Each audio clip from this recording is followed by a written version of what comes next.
Do faculty cheat when they use AI? Let's talk about that this episode. The Christian Principles Podcast is brought to you in partnership with the Herzog Foundation. But bear in mind, the views and opinions expressed here are those of the hosts and not necessarily of the Herzog Foundation.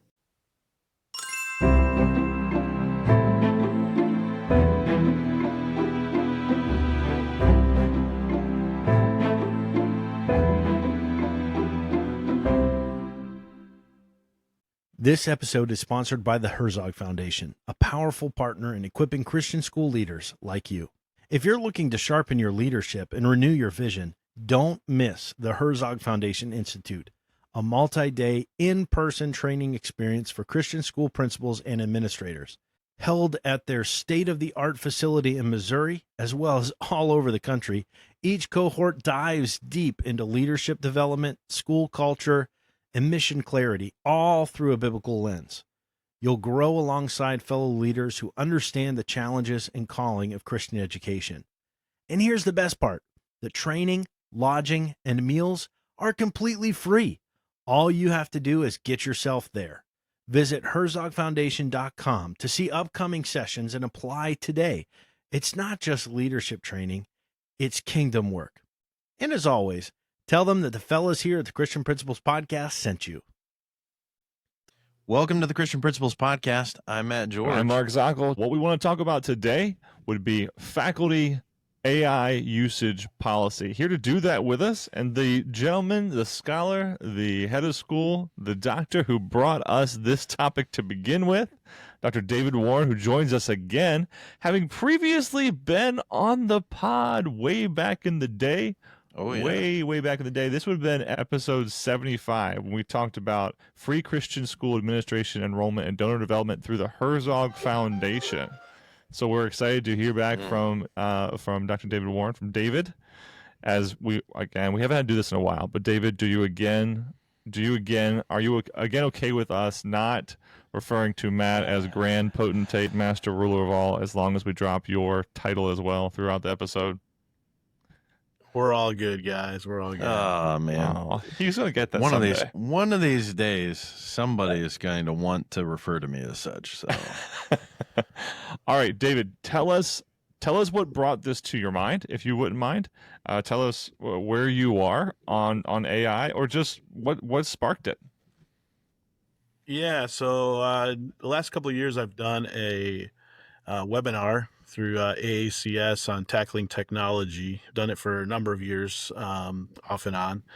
And last year we introduced AI, and this year did that again. But from last year to this year, the ramp up of AI access, the ramping up of the AI usage, both by students and teachers, it's really clear that there's a need for some discussion in this space, and then hearing the responses on all different levels regarding student usage or faculty usage, or even you see stuff in the news now, tangent, whatever that word is, you know what I mean? Tangent to this topic. But even I saw a note recently of a pastor who was in trouble for use of AI, and what is the reasonable use of AI in preparation for a sermon versus having it write the sermon. You know, there's all the nuance there. But so big conversations that are being had. So we're developing an AI policy for our students, and alongside of that then comes, well, what about teachers, and what's allowable, what's reasonable, what's acceptable? So that's where we kind of land. Man, I love it that you brought us this topic, because even as you said in some pre-talk here, it's the least fleshed out. But that's not just you, and that's not just us, and that's not just Christian schools. It seems that I go to the university level first, because we're thinking about, kindergarten teachers, they're set in their ways. They've done it for 30 years. They know what they're going to do. But it could be that in reacting to some technology, reacting to new demands for literature, let's say, or reacting to the young adults who make up their university classrooms, we think of high school and universities as perhaps more on the front lines of some of these policies, some of these procedures, what it is that they're doing. And from what I can tell, it's tough to find policy specifically pointed at faculty. I'll say faculty and staff here, but just know we're looking at faculty today. We're looking at how teachers go about using technology. It's not Yeah. as easy to find. We see a lot of these are guiding principles that we want our students to follow. And if you just happen to Google, faculty policy AI, you'd find this is how we want you to represent to your students what you expect of them. And as you mentioned, there's a huge range on that, right? What we expect of students, there's a massive range on that. So a year ago, 2024, 20% of schools had an AI policy at all. This year, you're up to about 40%, but still more schools don't have a policy than do. That's all schools of all stripes, not Sure. Christian specifically. And I don't know, you say if you're still Googling things, you're behind, right? If you're not using ChatGPT or Gemini or open, AI tools to do your searching now, right? You're ineffective. Like I know I'm joking. Use that term. We still say Googling things, but our students are not Googling any longer. They're plugging into AI to get results and to get information. Even in your phone now, right? You type in what you would think is normally Googling, it's replaced it, and it gives you that AI generated summary at the top. And usually that's everything I need. It's like right there succinctly. So we're in an AI infused world. And so what is acceptable for a teacher? What are acceptable uses and what's unacceptable uses? And before we even get to the student level, we've got to maybe start with thinking about what we want our teachers doing or not doing when it comes to AI. Isn't it often the case in policies like this? We think where we want to attack them, and then we're like, wait a second, we got to back up 5 steps. We're starting with students, like you said. Maybe we should back up to what we're doing. Now, Matt, I want to ask you this question: and should I'll do it right now? Can and should faculty be using AI? Is it appropriate for our faculty, Matt? Is it appropriate for your faculty to use AI?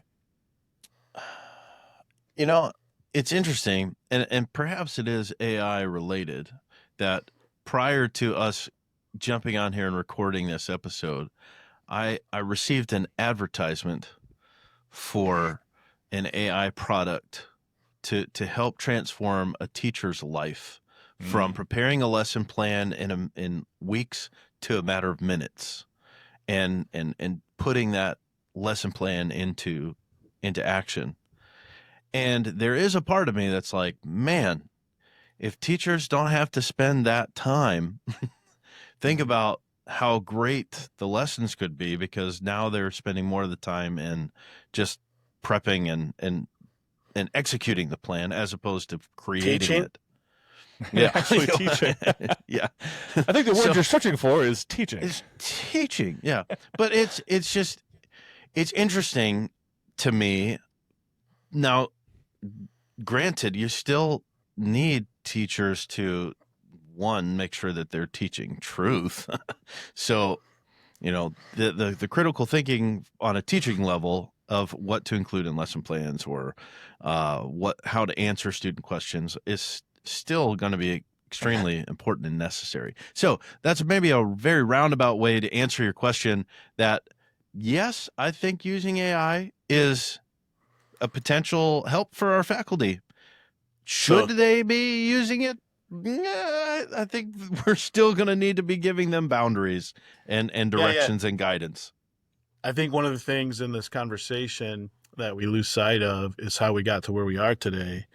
I think that if you go back, a few decades and before the advent of the teacher tools we have currently, not the AI generated ones even yet, but the curriculum we use in our school comes with PowerPoints. It comes with homework packets. It comes with all kinds of clip art and tools that the teachers can use. Many of those are now digital and such. But do we have any problem with those when they're generated by the curriculum provider or even teacher pay teachers? I can go pay another teacher to use the tools that they have and stuff. And we don't see a problem with that as long as the teacher is leading the curation of those things. What we seem to have a problem with is this seems a little too fast, a little too easy to create something for my classroom. And so I think that leveraging AI for those same purposes, lesson planning, generating resources, even the thing that's awesome with AI is even differentiating instruction. Yep. We're asking teachers in classrooms today to do a whole bunch of stuff, and especially in smaller Christian schools, and saying this student has this reading issue, this student has this learning disability, this student has this need, and you need to accommodate all of those different students with all of those different differentiations. And yet they maybe don't have resources or the know-how, where now with AI, there are tools that I can plug in and say, set this up for Johnny who has these particular struggles, and give it a prompt, and it can now differentiate that instruction, creating assessments. So I think on my side of the philosophy, those are all acceptable kind of uses for a teacher to use AI in the generation of some of those things. I think where we get into questionable is when kind of two fronts, right? One is where what am I presenting as my own? So just being careful of being transparent about where something was generated from. That was part of it. And then as a Christian school, am I getting it from a Christian worldview? The good news is that much of the AI tools now I can sandbox, so I can use my curriculum to create those tools. So it's using the data that I give it. So it's not going out into the vast information highway, so to speak, and gathering all these worldviews and then coming up with its own responses. It's using the textbook that I've given it, or it's using the prompt information. The other side of it is assessment. There are tools now that will do the assessment for you. This isn't like a Google form that self-grades it based upon a multiple choice or something. We're talking about reading the paper, and it will give outstanding feedback based upon the rubric that you've injected to it. And probably you've created the rubric using AI in the first place. And then throw that rubric on top of the paper, it grades it, and then you spit that back out to the student as a graded paper. I think in our policies, there's got to be minimally that the teacher puts their eyes on everything they create with AI. If I give a worksheet to my students, I better have looked through it to make sure it's accurate. Does it align with what we're actually wanting to teach, even with this information? Or did they go maybe, not even a bad thing, but a different direction than the key information that I want them to take away from this? And then if I'm giving them assessment data that says you did good at this, you did poorly at that, this was what, is that accurate to my viewpoint? Is that accurate to what I want to say? And if I've never even read it, that's the danger there, I think, is where that's when the teacher's not really doing their job, and such. But I think, that's just some feedback there. David, you gave us so much to munch on there. You walked right through. You got us to the policy itself. You're already there. If I was going to say, in simple response, it sounds like both of you are saying, whether it be the Microsoft Word, the red underlines like we talked about before on the show, as that's AI. That's somebody else showing us, the computer showing me the work. Very, very today is elementary, but that's Grammarly all day long to make myself look like an idiot.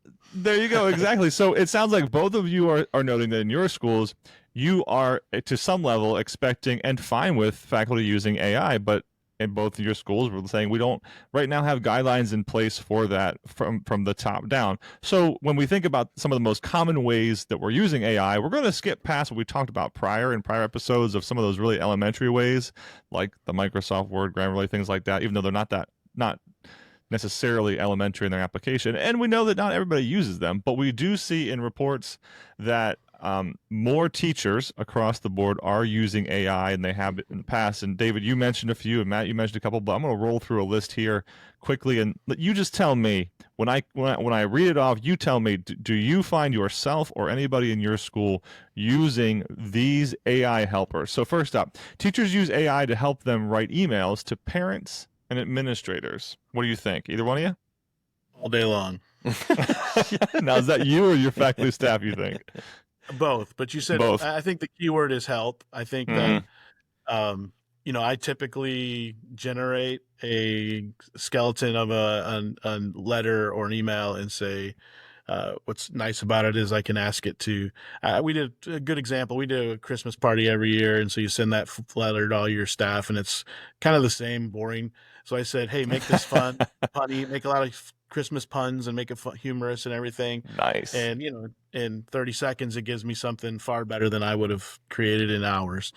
And so you can do that for that. Or I can say, hey, I have a discipline issue here. Can you make sure the tone is such that it comes across as caring, but yet firm, and, those kind of things. And oh, wow, that's exactly how I would have wanted to say it if I was more thoughtful at this, those kind of things. Yeah. And even if, generating that, you then are reading it again and say, well, that doesn't really sound like me. So I'm going to tweak this. I'm going to change it because I would rather, insert this into the statement. But yeah, sometimes it's, well, that's way better than I would have come up with.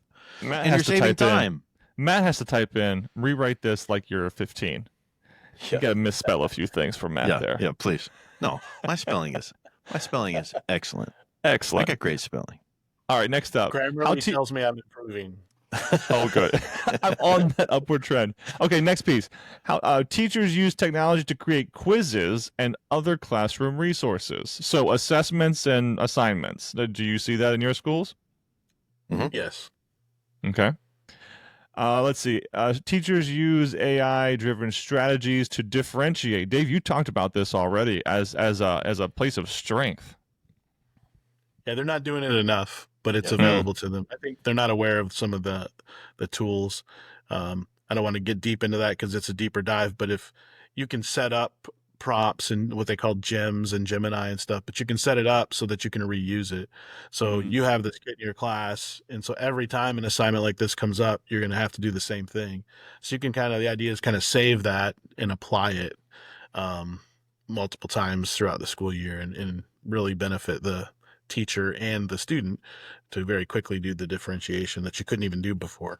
Right. I think that's what really is the next level. And the thing I would probably push my teachers towards more so than the lesson creation and all that would be, hey, I need to teach this concept. Give me 3 different ways to present it. Give me a way to challenge kids a little bit more in this area or help those that, dealing with the typical difficult things for kids to grasp. And when you have that resource in your pocket, like that's just massive. And we spend so much time. I'm even thinking just in, as a history teacher, how much time I'm like, they're not getting it. And I don't know how else to present this. Like easy. All right, next one.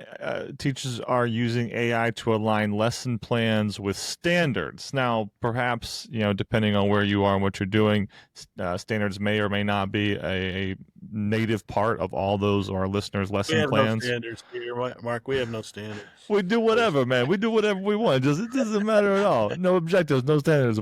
We fly. Yeah. So in this case, though, and this kind of goes back to the lesson planning as well. Do we see, I guess, first, more basic lesson planning, and then perhaps do we see standards with those lesson plans being used? Yes, no, in your schools? Yeah, we don't use it specifically a lot because we're not in a situation where it's necessary and required in the same way, but it's definitely very easy to do. It's been there for years as far as a lot of the tools that are made for education. There was always a little drop down, find the standards that your school is needing to align with because of accreditation or whatever other purpose. And it would then generate the right wording and verbiage and standards that they could align those lessons with. That's not a new thing. It's just more of the same and even better at it. Yeah, right. And I think the time, I was going back to the time that's saved, that probably wouldn't have been a top tier thing to use AI for. But now that you're saving time in other places, this is just maybe a cherry on top to be able to bring that in. And more of our schools are in situations where they're receiving perhaps vouchers or other programs in their state, and they're asked to be accredited. And even with the Christian accrediting agencies, oftentimes they want to see lesson plans align with the standard. So it's a definite help. Yep, definite need for those who are growing in that way. All right, how about AI used to give students feedback? And you mentioned, this isn't just Google Forms, pull up multiple choice questions, whether they're right or wrong. This is going into, and I'll touch on one now. Brisk. So Brisk is an AI. There are free AI tools for teachers. They can sign up individually. That's not even a word. These teachers can sign up individually. I think tangentially is the word. Grammarly would have helped Yeah. fix that. I think tangentially is what Dave was looking for. I think individual is what I was looking for earlier. Yes, Grammarly would have helped me, but it doesn't. Voice activated Grammarly, but Brisk brings in a lot of tools, and if you go to Brisk's website and you just set up an individual account and you log on, it'll show you. It'll send you a copy of a student paper in Google Docs, and this is a Chrome extension, so it focuses more on what G Suite, the workspace, whatever it's called now, and so it actually says what kind of feedback do you want to give, and do you want to base it on themes? You want to 365 as well. 365 as well. Awesome. It says how do you want to apply this feedback, or where do you want to go with it? And that's just one of the tools, but as you mentioned, it is subjective qualitative feedback. It is not just you got 3 out of 5, so on and so forth. So Brisk is one of those that would do this. Anything else though that you've seen? Yeah, I would. We could spend all day, but Vibe Teach is very similar. But Vibe Teach, it's the same thing like Brisk. It just hangs out, and then whenever you're on something, you can open it up and say, here's a rubric I want to use. You can create the rubric. You can AI generate a rubric. You can use one of their pre-done rubrics, but you apply it to that paper. And I did it on some of the papers that I graded myself. I graded completely by myself, adding all the comments. And it was crazy because I gave the student a 92, and Vibe Teach gave it a 91. And like that was not like a one-off. It was like multiple times the grades were within a few points of what I had, because it was using my rubric, and and I was like, and however the feedback that it gave, which was much more exhaustive and many more comments than I had time to give. I'm grading some papers and such, so I'm giving summary where it gave a lot more details and such, and then I could sign off on that. I haven't used it yet, but next year I plan to use it to help me, and then I'll go through. Like I said, I'm still curating all that data. I'm not going to just let it go free in grade. Though I was crazy how similar the grades were. Absolutely. In that situation. Yeah, and as you said earlier, the danger in that is merely the teacher saying, "Oh, I trust this 100%." So I click that button and I give it back to the student without ever looking at it myself. And it's important for us to communicate. It's not that we don't want to save you time. Obviously, we do want to save you time. You are better to me having saved time, but at this, you're also responsible for leading and directing and helping these kids, and it's negligent to just let AI do it all for you. So you're putting your eyes on it. Yeah, and the key to using those successfully, by the way, as well, in big part, is what is the goal of the paper that you've assigned. So therefore, that rubric is the key to getting to the same result that you want, because you can grade any paper just for grammar, right, and whatnot. But what was the purpose that this assignment was assigned to these students? What are they writing about, and what purpose? So generating that rubric helps then even that AI tool to work most effectively. Yeah. And I think sometimes, hey, I'll just grab this, grade it for me, but I didn't give it any real direction. And I see that too often, both with student and sometimes teacher work when it comes to AI. Yeah, and I guess it could snowball. Which again, this is a thing we're deep diving. We're going down the rabbit hole of the teachers then having AI create the rubric, and you go back farther and farther and farther, which again isn't necessarily a terrible place to go, as long as it's representing what your target is. Yeah, and it is accomplishing the ultimate purpose there. Yeah, sweet. The next of those tools is teachers are showing students how to identify original work versus AI generated content. So what do you think of that? So is the question, how do we do that effectively, Or is it a good thing for is it a good use of AI for teachers, showing how to identify original work versus AI generated content? Yeah, I think there's two sides to that are important. One is obviously we use the tools we have available to us for checking for plagiarism, and this would be in that category. And nothing is perfect, and so you have to be realistic about the fact you're not going to catch everything. But there are some interesting things that are coming out with AI. The other thing is letting students know that it's important that they do this properly. The college level, it's more and more of a thing that they're testing for, and AI generated content is putting more and more, for lack of a better terminology, but they're putting like watermarks within things that are created, not just images and videos, but even in writing. They use keyword things that will get picked up that you wouldn't necessarily recognize, but they'll throw in particular words on purpose in places that when a generator AI detectors are used, grab those things. It's kind of interesting, but because they're trying to create more and more ways to test for those things, and students need to be aware of that. It seems like, hey, this is easy. Student at a school here this past spring was caught using AI to create their final project in a classical type school, and a friend of mine is administrator at. Well, they did some homework and it found that he had been using it for assessments. He had kind of snuck his phone in, which is a whole other level, but then was using like Chat GPT and such to take all the assessments. And basically they had to dismiss the student. It was that extreme of a situation. This wasn't a one-off. So yeah, definitely I think teachers have to be aware of that and have that conversation with students more and more. Yeah, and that's challenging. It is challenging. I think that the scary thing that I know I hear from teachers and even administrators is you go through that process of even, bringing it up, and, we've had to do it at our school, talk the students through, here's what, is the difference between, and how we can tell what's the difference between your original work and what's AI generated. And the fear is, by going through this and dealing with it, kids pick up on things so fast and so easy that they're going to get better at hiding it, I should say. And then, it just makes our job that much more difficult. But, that it's a world we're living in. And you don't just say, well, don't use it, period, because I think that's one of the things. I'm glad you brought that up. I think we've seen historically blanket bans on this kind of thing is not the approach I think we want to take.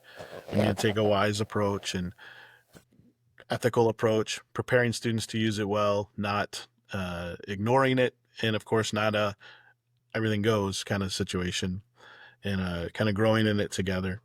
I remember back when we started using e-textbooks and Chromebooks, I had schools around, especially in, some Christian schools, like, we'll never use e-textbooks, we will never. And so, okay, that was, just a different view of it. And then the pandemic hit, and suddenly some of those same schools were asking, how did you do this? And how can we do that? And like, okay, never became, unless there's a pandemic, I guess. Right. But and not to say schools can have different philosophies or fall out at different places on these things. That's not at all my point, that we're right, they were wrong or anything. But I think just the caution of never, you read stuff about calculators back in the day. The response, well, we should never be using those. It's not like they're going to have them everywhere they go. Okay. Right. So apparently maybe we do. But yeah. Yeah, and this last one, I think we've already kind of hit it, but it says AI is also being used to generate ideas and summarize meeting notes. And that, yeah, we get that. Very helpful. Yeah, that's kind of what the whole point of this whole conversation is, generating ideas. But at the end of the day, what we're saying is, we still want our teachers, we still want our faculty to be able to have purpose in what they're doing, and that it is driven, just like we would whenever Yeah. we're choosing curriculum. We changed the Bible curriculum this year. In some ways, as you were saying, that's kind of like deciding we're going to use AI in this way. So, we still want to have direction. Yeah. We still want to have boundaries, Have a but policy. it's there. It's there. Yeah. I think my charge to the schools, if they ask, is at least be having the conversation and working towards a policy if you're not quite there yet. But sitting down with teachers, talking about how are you using it, where are you encouraging them to use it, where are you discouraging usage, and starting there, because teachers are going to start coming, if they haven't already, and saying, what's our policy for our students, and be ahead of that and saying, hey, well, let's talk about our policy for teachers so that we can model Right. this well, and then let's trickle that down to, okay, what's acceptable use in the classroom for students and whatnot, which isn't, again, also one size fits all for different schools, the technology they have, but also it's not one size fits all for every classroom. What's acceptable for English in a writing assignment, creative writing assignment, might be different from what's different in, your Bible class or your history class, and because of the purpose and whatnot. So. Yeah, and that's where policy is massive, because you don't want your teachers having necessarily just all completely unique policies. That Yep. makes it really difficult on the students, and so you have the overarching school policy to help kind of keep that all running smoothly. All right, well, cool. We're going to move into our administrator spotlight, which David, you gave to us. So I'll let you kind of share a little bit about Jennilyn. Yeah, let me say one thing just before we jump into that. Sure. Just because I think it'll be good for your listeners to know, if you're a school that is using Google Workspace for Education and you use Google Classroom and you haven't logged in over the summer, you might want to check it out, because at the end of June, they announced and they've added Gemini right inside of Google Classroom. Right. And last week they announced that the default position is it's on. And it's on for teachers and for students. So don't want you to come back to school and push go and all of a sudden realize, oh, students have Gemini sitting there in Google Classroom. And I was totally unawares. So just a heads up, I think it's great, especially for the teachers. Not so sure where I fall on the students having that easy of access, but I'm pretending like they don't have access anyway. So at least, Right. Be aware of it, though. If you're a school that uses Workspace for Education, that this fall, it's auto turned on unless you go in the admin panel and disable it. The default is yes. So Google's going all in like everyone else. All right. For our administrator spotlight, you just mentioned Jennilyn Small. Jennilyn Yeah. is our high school secondary principal here at what we call West Campus. So it's not just high school, it's 6th through 12th grade. She's a graduate of Calvary Baptist Academy, and she came back as a teacher and taught English for us. And then last year was her first year as the secondary principal. And she does a great job. She's very much desires to use that position to not just educate, but disciple students. And she has a love for them. And so we're excited to have her here at Calvary Baptist Academy. And she enjoys summer. She has 3 little girls and they go camping a lot. So I know she's enjoying that, but also did make the comment that when you move from teacher to administrator, those summer time off is not the same as it was. That's right. So, yeah. A little bit of a step up there. So shout out to Jennilyn for her hard work here at our secondary school. Awesome. All right, Mark, you want to pray for Jennilyn? I can definitely pray for Jennilyn, so let's go ahead and do that. Let's do it. Father in heaven, we thank you so much again for David joining us on this episode. Thank you for the leadership he has shown, his willingness to put himself out there, because it is not easy talking about technology, because it changes the next moment, as you well know. But we thank you for the tools you provided our schools, the tools you provided Jennilyn to do her work as well as she can. We thank you for her sweet family. Pray for her camping trips, her time away in the summertime in this year of transition for her, Lord. Might she continue on in the role that she knows you've called her to, as we all have pangs for the classroom at times. Might she be secure in the role that she knows you've called her to, and may David, in his time, may the rest of the administrative staff there at CBA support her, and may she be blessed because of it, and may those that she is helping along the way come to be more every day like the image of your Son. We love you. Amen. Amen. Well, everybody. Might I just mention, Yeah. I'll be at the Great Lakes Educators Conference here in October, and then I'll be on the East Coast up in New England area for the AACS. I'm not sure what the exact verbiage is, but we're the Connecticut, Yes. Boston, that area in November, and then down with AACS again with Matt Tiskus and their group down in Texas in November as well.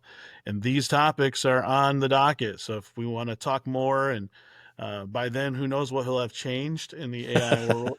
Right. Yeah. But we'll be continuing that discussion and trying to iron sharpen iron. So if you're in any of those places, say hello at least and say, hey, I heard you, even if you don't stay for the session, whatever. Another friend of the show, Brad Parker, Dr. Brad Parker, will be the one in that New England category who is heading up that in conjunction with, the head honchos down Tennessee, right? That's where they are, down in Tennessee. That's the mothership down there. Main office, yeah. There we go, down there. So, well, thank you so much. Hey, David, where else can people find what it is that you put out and where you are if they want to reach out to you personally? Are you okay with something like that? Yeah, mostly probably social media, my Facebook account. I try to post some things there. We have a podcast we started here for the school, but not yet expanded out into the tech side of things. So I'm looking at maybe doing some of that, see if there's an appetite for it, and if there's a conversation to be had. But yeah, right now probably just social media on Facebook, David Craig Warren. You can find me there and just connect that way. And if you have questions or whatnot, obviously email. But I don't have a huge web presence or something at this point. No problem. Awesome. All right, everybody. Thanks for growing with us today.